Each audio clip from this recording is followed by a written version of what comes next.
Alors, salut à tous, donc bienvenue dans ce nouvel épisode. On va vous lire le résumé de Êtes-vous indispensable de Seth Godin. Donc là, on est dans un endroit atypique, donc ça va être en deux versions. Donc là, je vais vous montrer un petit peu, je suis en Guadeloupe, je vais vous montrer un petit peu où je vis, je vais vous faire des commentaires et le reste du résumé, je vais sûrement le faire en France.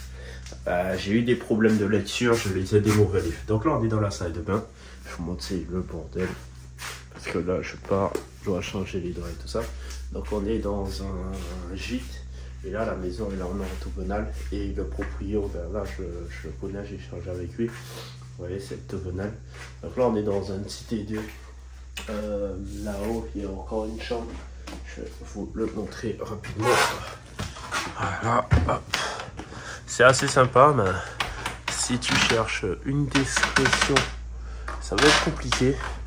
Donc voilà, ça donne ça. Donc le lit, il a tout fait tout seul. Voilà, c'est ça lorsqu'on est, on est un petit peu indispensable parce que il a un peu tout corps de métier. Donc voilà, il a aménagé ça comme ci, comme ça. 3, il y en a un autre là. Ok, je vais vous faire un petit peu le tour. Il doit même être dans sa chambre. Bon, on va essayer de faire vite. Il y a une première piscine ici. Ensuite, je pense que ça c'est peut-être ou peut-être pas. Non, ça doit pas être son terrain. Il y a le jardin ici. Je vais vous montrer, il y a une piscine là-haut aussi. Donc, il m'a expliqué quand même c'était un terrain qui était assez comme ça là. Il y avait des gros cailloux. C'est pas le nom. Il y a une piscine ici. Devant, il y a un jacuzzi. C'est plutôt pas mal. Vous imaginez s'il va tout faire tout seul. Je vais pas demander, mais je vais voir si je peux vous montrer un appartement. Puis il va m'embrouiller. Là-bas, c'était les appartements de base en bas. En haut, il a d'autres appartements. C'est pas, ça doit être ouvert. Je vais vous montrer ça. Voilà, là c'est un peu plus classe. Il y a plusieurs logements et tout ça. Donc, je pense que ça fait 10 ans qu'il est en Guadeloupe. Donc, il a fait tous ces petits trucs classe. Et ouais, ça claque. Ça claque.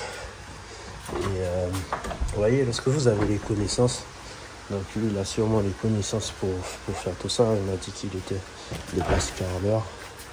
Regardez l'appartement, comment il est pas mal. Là j'aurais fait une chambre par contre. La salle de bain. Là, regarde. Je pense que c'est 2T4. Vous voyez. Bon.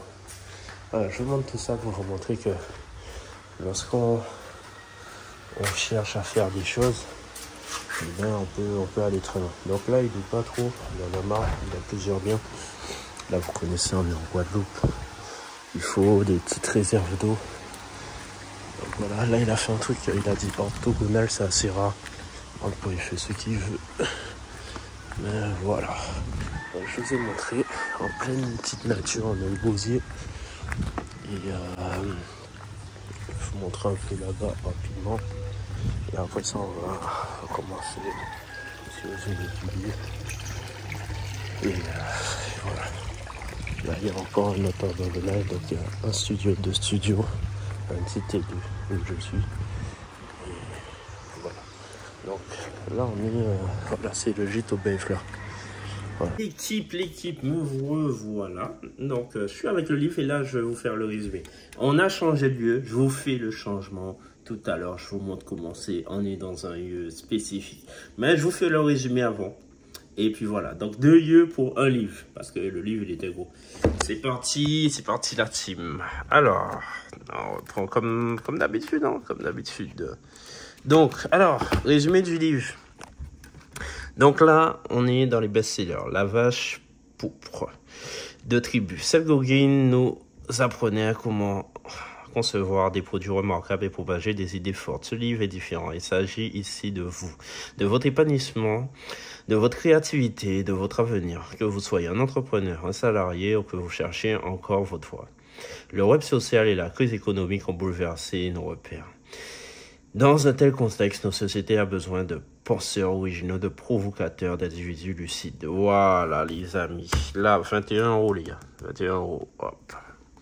Maintenant, je vous fais le résumé. N'oubliez pas, on est dans un lieu spécifique. Je vais vous faire la visite tout à l'heure, mais on passe au résumé rapidement. C'est un livre... oui, je conseille ce livre. Je conseille ce livre. Ouais. Je le conseille. Alors, le premier point, c'est linge-pain. Pi. Bon, vous connaissez. Je ne sais pas lire, je ne sais pas faire grand-chose, mais voilà. Le linge-pain est un individu qui peut s'introduire dans le chaos, l'organiser, quelqu'un qui peut inventer, relayer, créer, provoquer des choses. Toute institution digne de ce nom compte des individus indispensables qui changent les choses. Et ce livre vous donne des clés pour arriver à ce niveau. Et du coup, moi, je les partage avec vous. J'ai lu le livre, du coup, je les partage avec vous. Donc, qu'est-ce qui n'est pas limpiche? Vous voyez? Par exemple, alors je ne suis pas dans la critique, c'est ce que dit le livre, effectivement, je peux un petit peu attester que c'est vrai. Il y a certains endroits aux États-Unis ou dans beaucoup de pays, il y a des migrants et tout, et du coup, il y a des employeurs qui viennent et qui les repèrent et qui les prennent comme employés à la journée. Ce sont des personnes qui travaillent journalièrement, voilà. Peu importe, c'est juste de la main-d'œuvre, donc il y a peu d'intérêt. Et ça le dit ici. Ils ne sont pas limpiches parce que il y en a en masse. Ils ne se sont pas différenciés. Je ne suis pas en train de critiquer. C'est sûrement une situation difficile pour eux. Mais ça, ce n'est du tout pas limpiche. Et comment devenir limpiche? À qui voulez-vous faire plaisir? C'est pas cette partie que je voulais vous lire. Un autre point important du livre, c'est là, en fait, on n'est pas à l'impeach, mais en fait, des fois, on a des grands pouvoirs. Si quelqu'un dans vos entreprises, au plus bas niveau de l'entreprise, a de grands pouvoirs. C'est l'exemple ici. Donc, c'est la loi de Kulak. Donc, le mot ici, si vous le prononcez mieux que moi, c'est parfait. Plus se rapprocher du fond, plus on a du pouvoir. Donc, 2 employés de la chaîne Domino's se sont filmés en train de mettre toutes sortes de saletés dans les pizzas qu'ils préparaient et ont ensuite diffusé leur canular sur YouTube. Ils ont certainement fait plus de dégâts sur la marque Domino's que n'importe quel vice-président. Voilà. Donc, si vous croyez que la solution consiste à multiplier les règles et de faire preuve de moins d'humanité, j'ai bien peur que vous soyez déçus des résultats. Vous voyez, on peut être limpiche, mais on peut faire très mal à une entreprise. Pas limpiche, ou peu importe, on peut être qui vous voulez. L'autre point que j'ai retenu, cette petite page-là. Les CV, c'est bien. Je sais pas, moi, je n'ai pas pour but de retourner dans le salariat. On croise les doigts, mais je veux vraiment pas y retourner. Mais bon, le mieux, c'est quand même d'avoir le Google. Ça veut dire avoir votre Google. Et moi, là, je vais vous parler de Google. Alors, je l'ai pas encore fait, mais ça fait longtemps que j'ai entendu dire. Les gens vous cherchent sur Google. Un jour ou l'autre. Donc, ce que vous pouvez faire pour peut-être 50 € ou 100 €, créez votre site internet, nom, prénom. Nom, prénom. Et normalement, vous mettez vos informations, les informations que vous voulez sur vous. Et là, si on vous Google, au moins vous êtes bien. En parlant de ça, je dois faire mon site internet. Parce que j'ai un site internet, mais c'est pas mon nom, prénom. Et je pense que je vais le faire un jour. Du coup, connaissant... Bon, il n'y a pas beaucoup de personnes qui vont voir la vidéo. N'allez pas prendre le nom de domaine, nom, prénom, à moi. Au cas où. Bon, voilà. C'était la petite parenthèse. Mais si vous pouvez le faire de votre côté, n'hésitez pas. Ça pourra être intéressant. Ce qui compte pour moi. Voilà, on est arrivé. Donc, Richard Florida, 200 professionnels. Il a fait un sondage, voilà. Ce qui compte pour les gens, c'est le défi et la responsabilité.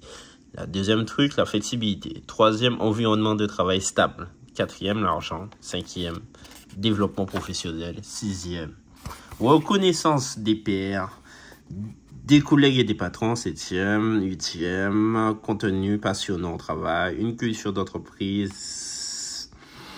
L'emplacement, le visionnage. Donc voilà. Un de ces facteurs continue une motivation nettement intrinsèque. La numéro 4, l'argent. Les représentants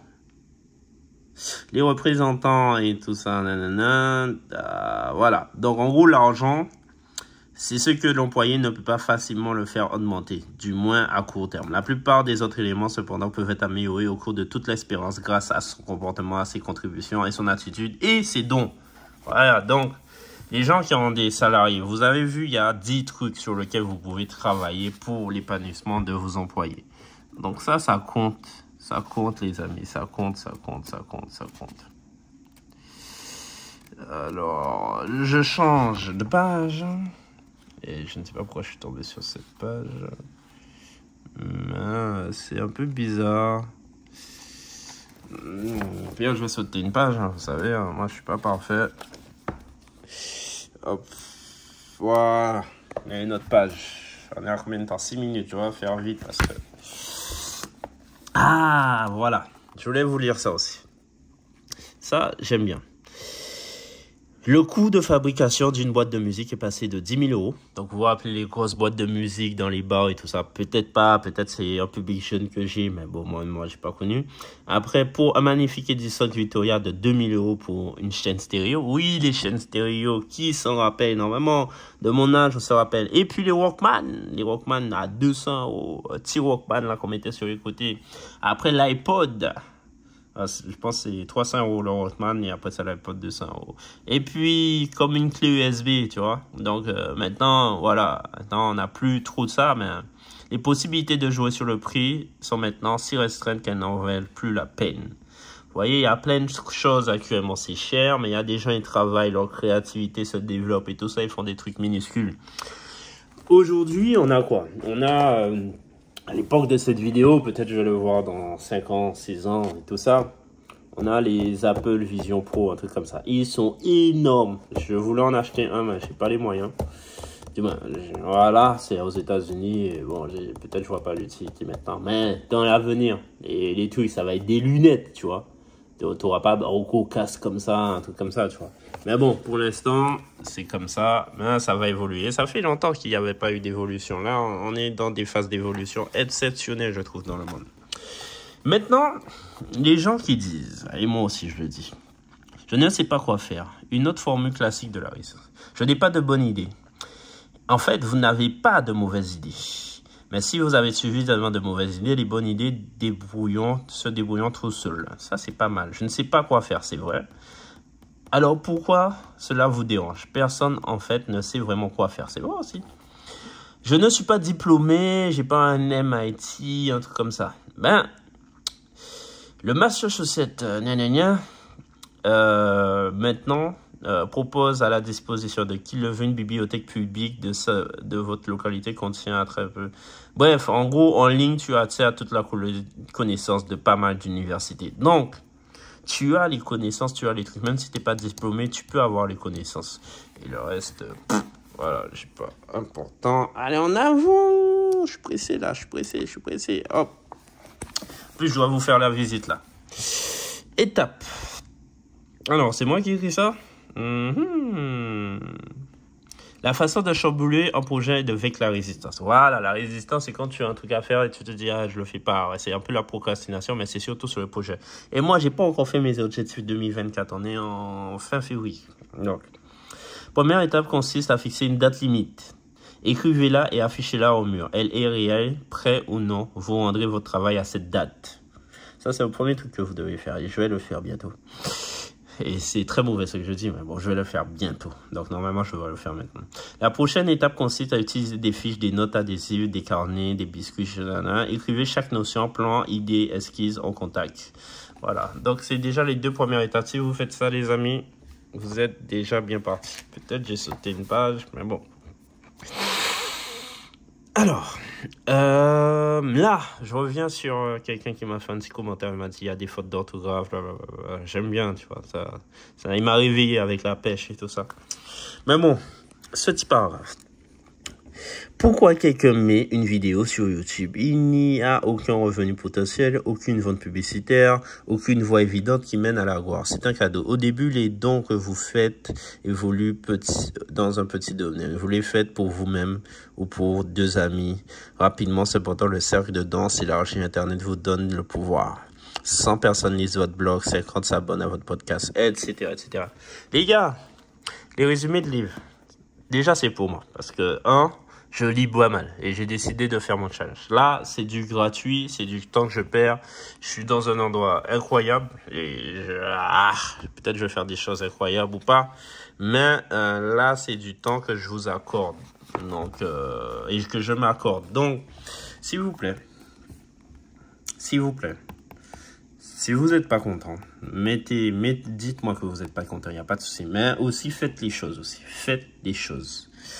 Là, on a Richard Boxon, qui était dans un aéroport aux Antilles. Qu'est-ce qu'il a fait, Richard Boxon? Il y avait un problème, les vols étaient annulés. Il n'y avait pas de vol la journée. Il est allé du côté des charters. Il a requis un charter en provenance de Porto Rico et a dit qu'il payait. Et du coup, il a pris le charter. Mais avant, il a mis un petit panneau qui disait vol pour Porto Rico, 39 € pour les gens qui sont intéressés. Et du coup, le vol s'est rempli quasiment. Et il a pu rembourser le prix du charter. Il a même pu faire des bénéfices. C'est ça, les gens qui passent à l'action. Voilà, hop, la page, c'est... Elle est fouquant. Hop, voilà. On a presque fini après la visite. Les 7 talents du NPICH. Créer une interface unique entre les membres de l'organisation. Faire preuve d'une créativité unique. Gérer une situation, une organisation d'une grande complicité. Guider les clients. Inspirer le personnel. Montrer une profonde connaissance du domaine. Procéder un talent d'exception. Maintenant, vous savez c'est quoi un NPICH, même si je prononce mal. Et là, vous avez le résumé. Le système est en panne. Là, c'est pas mal ce qu'il a fait là, tu vois. C'est du mauvais sens. Vous pouvez faire pause si vous voulez. Hop, mettez pause si vous voulez lire tout ça. Je l'ai lu. Seriez-vous capable de faire un choix? Aucun regret. Voilà. Pouvez-vous tout changer? Un dernier mot. Voilà les amis, je vous ai fait le livre. Maintenant passons à ici. Je suis pour la première fois dans un hôtel 5 étoiles, je pense. On a ici une petite balançoire. Alors, j'ai fait les jambes. Mon corps est explosé. Le lit, il est magnifique. On a quelque chose de connecté ici. La domotique, j'avais pas encore vu en réel ce que ça donnait. Donc là, vous voyez, hop, je peux changer la lumière de la chambre. Hop, j'appuie là, ça fait un petit truc. Vous voyez ou pas? On est bien. On a la clim, on a plein de trucs là. Attends, je remets la lumière. Intense. Ouais. On est bien, on a plein de trucs en fait. Voilà, et c'est connecté. Alors, waouh, attendez. Lumière. Je remets ça en mode intense. Voilà, on a de la lumière. Et derrière, on a ici la douche. Donc, on m'a dit, la douche, il y a des effets, il y a plein de trucs qui se passent là. Je vais prendre une petite douche tout à l'heure. À la bien, cousin. Donc, voilà. Donc, c'est assez classe. Petite télé, petit bar, truc pour manger et tout ça. Donc, l'hôtel est vraiment pas mal. On m'a très bien accueilli. Bon, je savais, je suis arrivé en chien comme d'hab. Et j'ai fait une expérience. C'est la première fois. Voilà, bon, c'est cette petite lumière.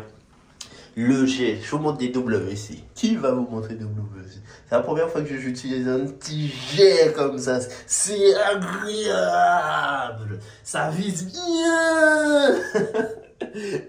Donc voilà. Ces toilettes où il y a le jet et tout ça, c'est incroyable. C'est la première fois que je l'utilise. Donc voilà.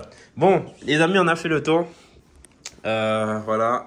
Me voici là. Et en tout cas, merci d'avoir regardé la vidéo. Je sais pas si vous êtes arrivé jusqu'au bout. Mettez un petit like si vous voulez. Mettez un petit commentaire. Et puis, on se dit à bientôt pour la prochaine vidéo. Ciao. 2 appartements, un résumé de livre, 2 lieux. Voilà, magnifique. Salut.